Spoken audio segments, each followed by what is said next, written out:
Good morning दोस्तों। हमारा topic चल रहा था लेखांकन अवधारणाएं। लेखांकन अवधारणाएं सिद्धांत या परिकल्पना या संकल्पनाएं जो हमने अध्ययन किया है, ये तीनों ही बिंदु एक ही है। इनका समान अर्थों में प्रयोग होता है कि सिद्धांत, अवधारणा या लेखांकन की संकल्पनाएं क्या होती है। इसमें हमने बहुत सारे बिंदुओं का अध्ययन किया था, जिसमें व्यावसायिक इकाई, मुद्रा मापन की अवधारणा, सतत व्यापार की अवधारणा, मुद्रा मापन में द्विपक्षीय अवधारणा, सारता की अवधारणा, रूढ़िवादिता की अवधारणा, बहुत से बिंदुओं का अपन ने अध्ययन कर लिया है। अब इस अध्ययन में हमने इनका विस्तार से वर्णन किया था। इसी वर्णन के तहत किस तरह से इनके व्यवहारों का लेखा किया जा सकता है, तो आज हम कुछ क्वेश्चनों को लेकर के आए हैं। उन क्वेश्चनों के माध्यम से आज हम ये समझने की कोशिश करेंगे कि उन अवधारणाओं का प्रयोग हम व्यापारिक रूप में या व्यवसायिक रूप में किस प्रकार से कर सकते हैं। तो इसी के साथ में पेश करते हैं हमारा पहला क्वेश्चन।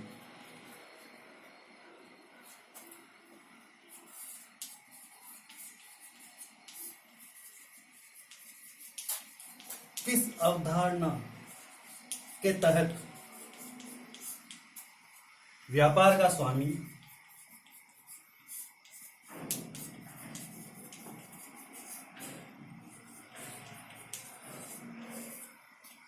लगाई गई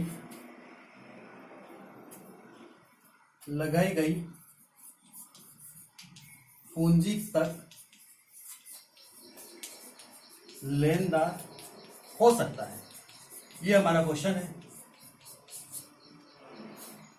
कि किस अवधारणा के तहत व्यापार का जो मालिक होता है, स्वामी होता है, उसने जो पूंजी लगाई है व्यापार में, वह उसका लेनदार हो सकता है। तो इसमें किस अवधारणा का प्रयोग किया गया है, मैं 4 बिंदु लिखता हूं कि इसमें द्विपक्षीय अवधारणा है या सारता की अवधारणा है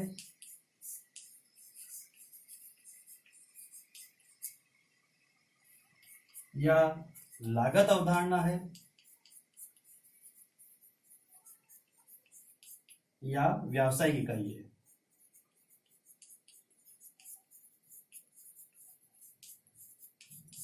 तो हमने सभी बिंदुओं का अपन ने अध्ययन किया था कि कितनी कौन सी अवधारणाएं हैं, उनका क्या अर्थ निकलता है। तो इसमें द्विपक्षीय अवधारणा में हमने पढ़ा है कि इसमें 2 पक्ष होते हैं, एक डीआर पक्ष और एक सीआर पक्ष। डीआर पक्ष और सीआर पक्ष दोनों पक्षों में क्या करना, उन व्यवहारों का लेखा करना है। इसीलिए हम इसको द्विपक्षीय अवधारणा के तहत रिकॉर्ड करते हैं।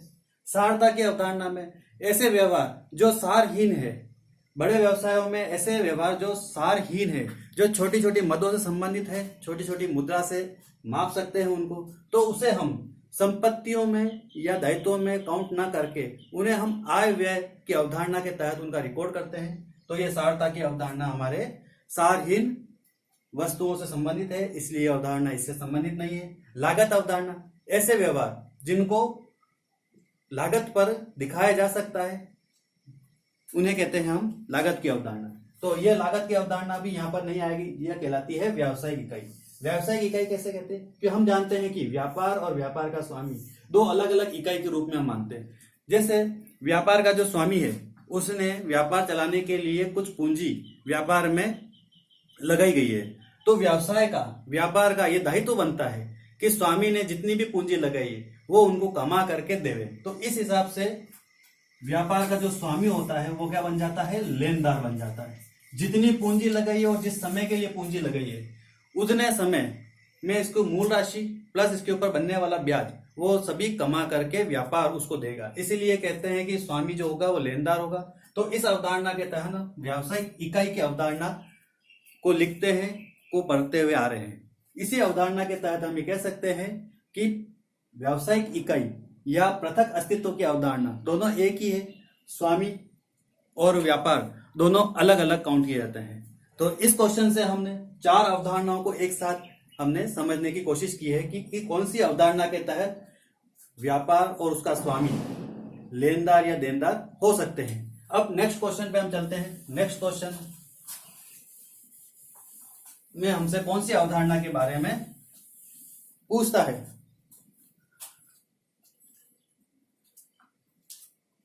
तो दूसरा क्वेश्चन है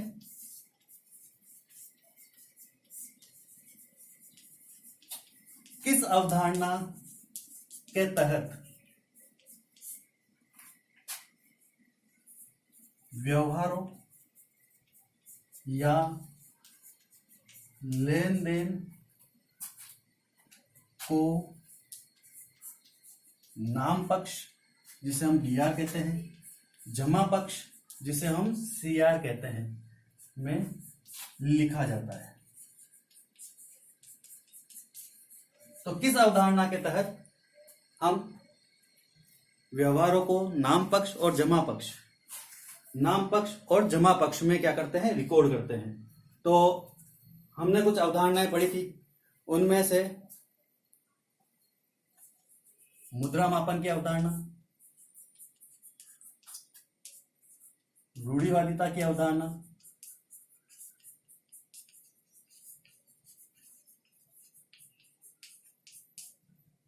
द्विपक्षीय अवधारणा,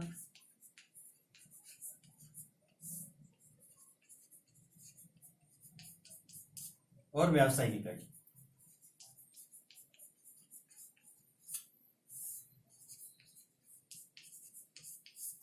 अब इस अवधारणा के तहत हमने ये देखा है कि मुद्रा मापन में उन व्यवहारों को जिसको हम मुद्रा के रूप में माप सकते हैं, उनको लिख सकते हैं, उसके तहत हम उसका रिकॉर्ड करते हैं। तो इसमें तो यह अवधारणा तो हमारी मैच नहीं करती इसके साथ में। फिर रूढ़िवादिता की अवधारणा ऐसी परंपरा है जो प्राचीन काल से समय से चली हुई आ रही है। उन परंपरा को अपनाते हुए लेखांकन व्यवहार करना रूढ़िवादिता की अपना अवधारणा कहलाती है। इसमें भी यह अवधारणा इस क्वेश्चन में नहीं बनती है। फिर उसके बाद में आता है द्विपक्षीय अवधारणा। द्विपक्षीय अवधारणा क्या होती है, ऐसे व्यवहार या ऐसे लेन देन जिनका दोनों पक्षों में लेखा किया जा सकता है, उन्हें कहते हैं हम द्विपक्षीय अवधारणा। इस क्वेश्चन के साथ में यह अवधारणा हमारी क्या हो जाती है, सटीक बैठती है। तो इस क्वेश्चन का आंसर यही है कि द्विपक्षीय अवधारणा के तहत हम किसी भी व्यवहार लेन देनों को दोनों पक्षों में, डीआर पक्ष में और सीआर पक्ष में, उसका क्या कर सकते हैं, हम लेखा कर सकते हैं। तो इस अवधारणा के तहत यह क्वेश्चन हमारा कंप्लीट होता है। फिर उसके बाद में हम एक नेक्स्ट क्वेश्चन और चलते हैं।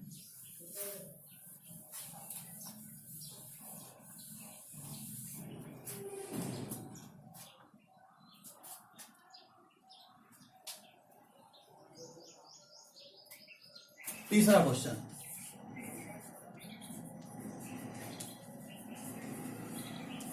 व्यावसायिक इकाई को निकट भविष्य में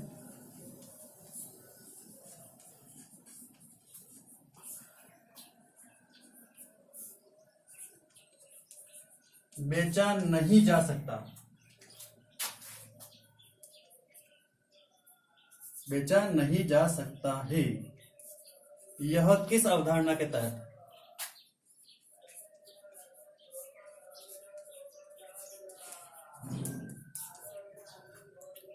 तो हमने पढ़ा है, अध्ययन किया है कि ऐसी अवधारणा जिसमें हम 6 महीने, 8 महीने, साल भर या 2 साल के लिए अगर हम व्यवसाय को लगाते हैं तो उस व्यवसाय का जो मार्जिन होता है, प्रॉफिट होता है, वो कम होता है, उसमें समय अवधि भी कम होती है।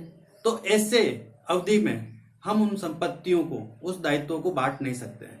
तो ऐसे व्यापार को हम क्या करते हैं, बंद कर देते हैं। पर जितने भी व्यापार है, जो भी संचालित करते हैं, उन्हें हम लंबे समय के लिए उनकी स्थापना की जाती है। तो लंबे समय तक अगर हम उनकी स्थापना करते हैं तो लंबे समय के स्थापना के साथ ही उसकी संपत्तियों को किस प्रकार से वर्गीकृत किया जा सकता है, संपत्तियों को स्थायी माना जाता है या संपत्तियों को चालू माना जाएगा, या संपत्तियों में कौन सी टेंजिबल एसेट्स होती है, इनटेंजिबल एसेट्स होती है, फिक्स्ड एसेट्स होती है, नॉन फिक्स्ड एसेट्स होती है और करंट एसेट्स होती है। इन सभी के रूप में अपन क्या करते हैं, इन संपत्तियों का वर्गीकरण करते हैं। वर्गीकरण के दौरान हम ये मानते हैं कि कुछ संपत्तियों का जीवन काल 2-3 वर्ष का होता है, कुछ संपत्तियों का जीवन काल आने वाले 10 वर्षों तक उसको प्राप्त होता है। तो इसके तहत उसका क्या किया जा सकता है, वर्गीकरण किया जा सकता है संपत्तियों का।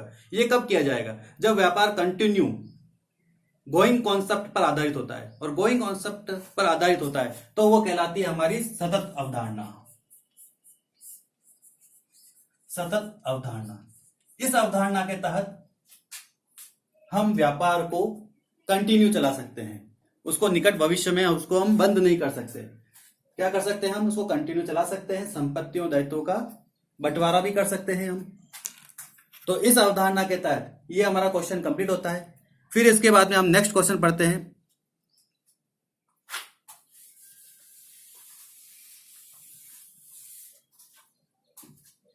क्वेश्चन नंबर 4,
ये हमारा प्रश्न है, किस अवधारणा के तहत व्यापारिक जो लेन देन होते हैं, हमारे व्यावसायिक जो व्यवहार होते हैं, उसको आय और व्यय मान करके हम उसका लेखांकन करते हैं। तो ऐसी कौन सी अवधारणा हमने उसका अध्ययन किया था?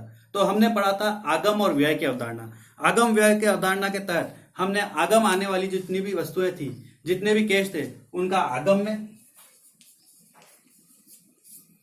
रिसीव होने वाली और व्यय में, एक्सपेंसेस में उसका रिकॉर्ड किया जा सकता है। तो ये हमने पढ़ा था आगम और व्यय अवधारणा के तहत। तो आगम व्यय अवधारणा के तहत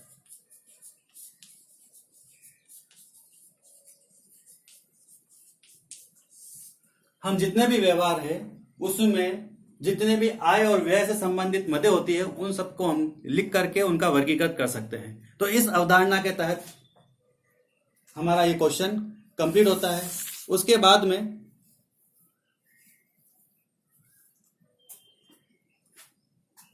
नेक्स्ट क्वेश्चन पढ़ते हैं हम। नेक्स्ट क्वेश्चन के तहत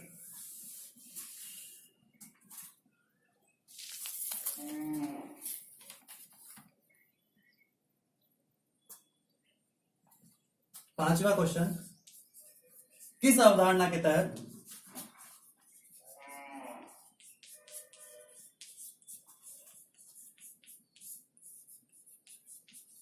वस्तुओं को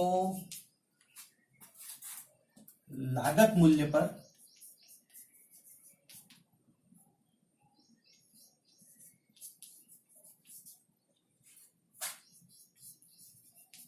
लिखा जाता है?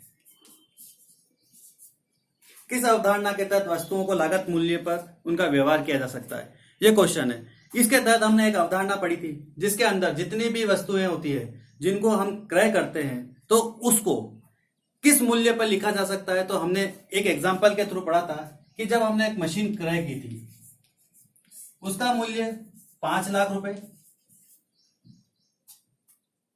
इसका गाड़ी भाड़ा, कैरिज चुकाया अपन ने 20,000 रुपए, फिर इसकी स्थापना से संबंधित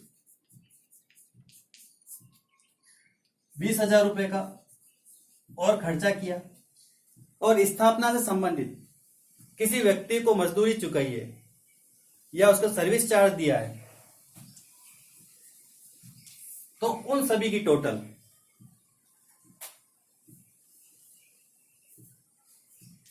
क्या कहलाती है? उसकी लागत कहलाती है, उसकी कॉस्ट कहलाती है। तो यह हमने एग्जाम्पल पढ़ा था हमने लागत अवधारणा के तहत। लागत अवधारणा के तहत हम वस्तुओं को उसकी लागत पर रिकॉर्ड करते हैं। यह क्वेश्चन के तहत हमारा ये अवधारणा कंप्लीट होती है। फिर हम चलते हैं इसके नेक्स्ट क्वेश्चन की तरफ।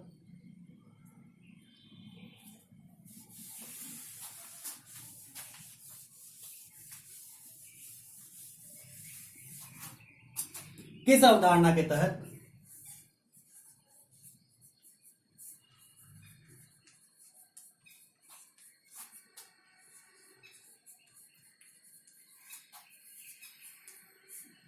संपत्तियों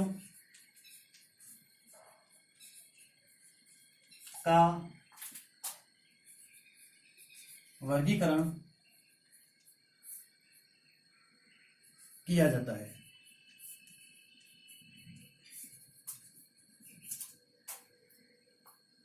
इसमें एक अवधारणा थी जिसमें हमने यह अध्ययन किया था कि जब भी हम कोई व्यवसाय की स्थापना करते हैं तो उस व्यवसाय को हम लंबे समय तक संचालन का कार्य करते हैं। लंबे समय तक उस व्यवसाय को हमको चलाना है, उसका प्रॉफिट प्राप्त करना है और प्रॉफिट को बांटना है।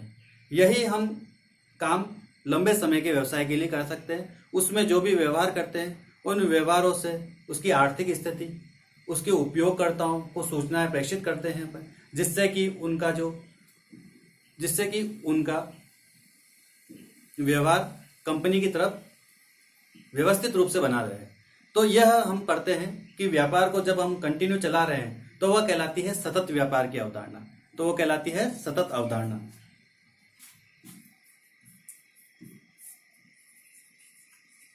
सतत अवधारणा के तहत हम व्यापार को कंटिन्यू चलाए रखते हैं। जब कंटिन्यू व्यापार चल रहा है तो उसमें उपयोग में आने वाली जितनी भी संपत्तियां होती है उन संपत्तियों का क्या करते हैं, हम उनकी विशेषताओं के आधार पर उसका वर्गीकरण करते हैं कि कौन सी संपत्ति हमारे लंबे समय तक यूज में आने वाली है और कौन सी संपत्ति हमारे चालू वर्ष से संबंधित है।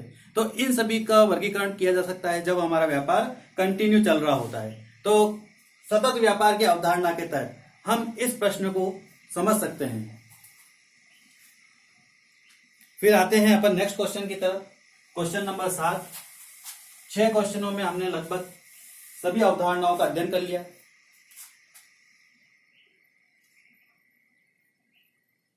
7वां क्वेश्चन है हमारा कि संपत्ति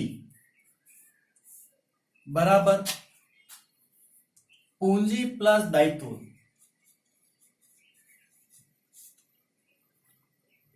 संपत्ति बराबर पूंजी प्लस दायित्व किस अवधारणा के तहत रखा जाता है? किस अवधारणा के तहत रखा जाता है? तो देखो, बराबर का निशान है। एक तरफ हमारी संपत्ति दे रखी है और एक तरफ हमारे पूंजी प्लस दायित्व दे रखा है। तो इसमें एक पक्ष संपत्ति का और एक पक्ष हमारे हो गया पूंजी प्लस दायित्व का। तो इसमें 2 पक्ष है। तो 2 पक्ष हमारा कहलाता है द्विपक्षीय अवधारणा के तहत। तो द्विपक्षीय अवधारणा के तहत संपत्तियों में और पूंजी प्लस दायित्व की जो जोड़ होती है वो बराबर होती है। तो द्विपक्षीय अवधारणा के तहत हम इसको बांटते हैं, उसका दोहरा लेखा करते हैं। जो हमारी संपत्ति है उतने के उतने ही हमारे पूंजी प्लस दायित्व होने चाहिए। फिर आते हैं अपन नेक्स्ट क्वेश्चनों की तरफ। ये हमारा लास्ट और आखिरी क्वेश्चन है। इस क्वेश्चन में हमें एक अवधारणा के बारे में और पढ़ना है। वो अवधारणा कौन सी है, इस क्वेश्चन के द्वारा हम समझ लेते हैं। क्वेश्चन है हमारा, किस अवधारणा के तहत व्यवसाय में सारहीन वस्तुओं का लेखान नहीं किया जा सकता?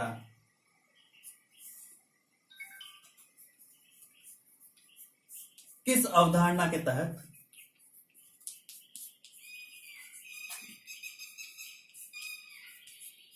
सारहीन वस्तुओं का लेखा संपत्ति पक्ष में नहीं किया जा सकता?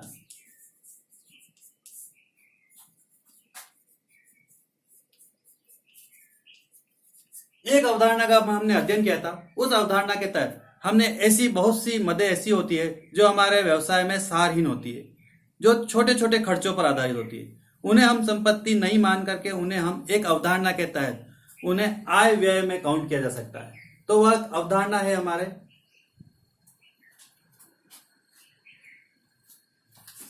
सारता की अवधारणा। सारता की अवधारणा यह कहती है कि बड़े व्यवसाय में छोटी छोटी संपत्तियों की तरफ ध्यान नहीं दिया जा सकता है। तो इसके लिए उन संपत्तियों को हम खर्चा मान करके उनको आय व्यय अवधारणा के तहत उनका रिकॉर्ड कर सकते हैं, जिससे हमारे को उसकी लाभ मिल सके। तो इस अवधारणा के तहत हम उसका रिकॉर्ड वस्तुओं की संपत्ति में न करके उन्हें आय व्यय से संबंधित अवधारणा के तहत हम पढ़ते हैं। तो ये हमारे कुछ क्वेश्चन थे जिनके तहत हमने अवधारणाओं से संबंधित उनको पहचानने और समझने की कोशिश की है कि अवधारणाओं के तहत उनका रिकॉर्ड कैसे किया जा सकता है। तो आज की क्लास हमारी यहीं कंप्लीट होती है। आने वाले समय में हम ऐसे बहुत सारे टॉपिक लेते हुए आएंगे जिसमें आपके लेखांकन से संबंधित होंगे और हमें उससे समझने की कोशिश करेंगे कि लेखांकन कार्य कैसे किया जा सकता है, वाणिज्य में उसका क्या उपयोग है, और अकाउंटिंग से संबंधित और से बहुत सारे टॉपिक है जो हम अगली क्लासों में उसका अध्ययन करेंगे। तो अगर आपको यह क्लास पसंद आई है तो उसे लाइक करें, सब्सक्राइब करें। धन्यवाद।